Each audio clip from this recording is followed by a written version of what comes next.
तो जिनका शरीर स्वस्थ हो, जवान हो और वो रक्तदान कर सकते हैं, तो रक्तदान करना बहुत बड़ा दान है, क्योंकि ये किसी के जीवन के काम में आएगा। तो अगर हम उनको ये समझाएं और उत्साह बढ़ाएं, तो हमारे भारत में लाखों जवान ऐसे हैं जो रक्तदान कर सकते हैं, और रक्तदान करने से पुण्य भी होता है और शरीर भी स्वस्थ होता है।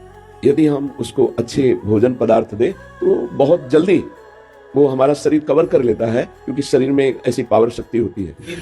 हाँ, आप 3 दिन में कहते हैं, अगर वो अच्छा आहार करे तो बहुत अच्छा। तो ये हमें लगता है कि गांव-गांव में, नगर-नगर में ऐसा हमें शिविर लगाना चाहिए। हमें जाकर के पहले उनकी मानसिकता को अपने अनुकूल करना पड़ेगा, क्योंकि जैसे लोग हैं तो अपना रक्त देना, क्योंकि देह प्राण प्रिय होता है ना। अब उसको लगता है कि अगर मैं रक्त दूंगा तो कमजोर हो जाऊंगा, मैं क्यों दूं किसी को ऐसे दान में रक्त। पर अगर हम उनको समझाएं कि आपका स्वास्थ्य भी बढ़ेगा और इससे किसी के जीवन की रक्षा होगी। आप कोई भारी पुण्य तो कर नहीं सकते, तो ये बहुत बड़ा पुण्य है यदि आपने रक्तदान कर दिया और किसी मरने वाले के काम में आ गया।